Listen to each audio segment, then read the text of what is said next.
Dalam nama Bapa dan Putra dan Roh Kudus. Amin. Halo kawan muda Katolik dimanapun kalian berada. Selamat datang di podcast Cangkibar, Cangkruan Iman bareng siapa? Bareng Frater Dion dong pastinya. Nah, pada podcast kali ini aku ingin mengajak kawan muda Katolik untuk membahas suatu topik yang sangat menarik dan membuka wawasan kita.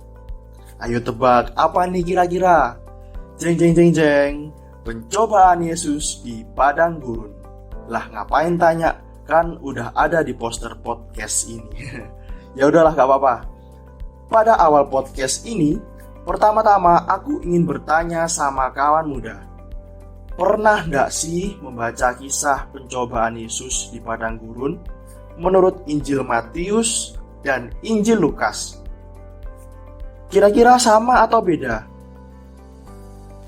Yap, benar sekali.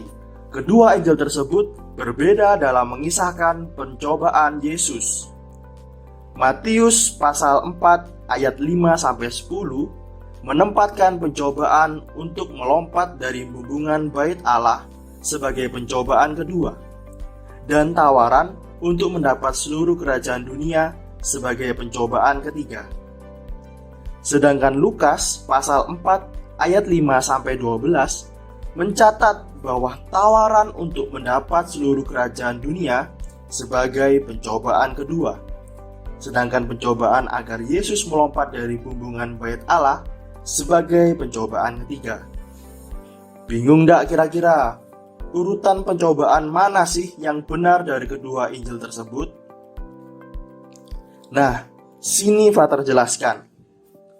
Kunci menentukan mana urutan pencobaan yang benar secara kronologis adalah memperhatikan kata keterangan dan kata sambung yang dipakai oleh kedua penulis Injil ketika menuliskan pencobaan kedua dan ketiga. Misalnya, setelah Yesus berhasil melalui pencobaan pertama dan sebelum iblis mencobai Yesus yang kedua, Matius pasal 4 ayat 5 menulis kata sambung kemudian yang dalam bahasa Yunani tote. Setelah pencobaan kedua selesai dan sebelum iblis mencoba Yesus yang ketiga, Matius mencatat pada ayat 8, dan iblis membawanya pula. Kata pula dalam bahasa Yunani palin, yang berarti selanjutnya secara berurutan. Kedua kata Yunani tote dan palin menandakan bahwa Matius menceritakan peristiwa masa lalu secara kronologis. Sedangkan Lukas pada Lukas pasal 4 ayat 5 memakai kata sambung sederhana dan yang dalam bahasa Yunani kai untuk menghubungkan pencobaan pertama dan pencobaan kedua.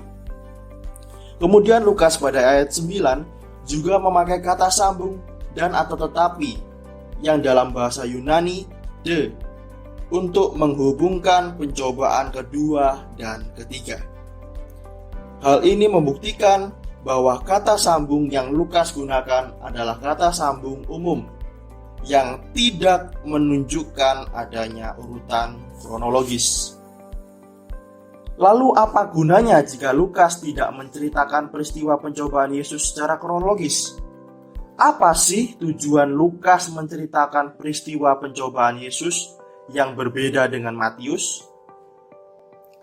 Nah, tujuan Lukas menempatkan pencobaan Yesus untuk mendapat kerajaan dunia di tengah-tengah atau nomor 2 karena ia merasa bahwa pencobaan pertama cenderung ringan dan pencobaan ketiga cenderung berat.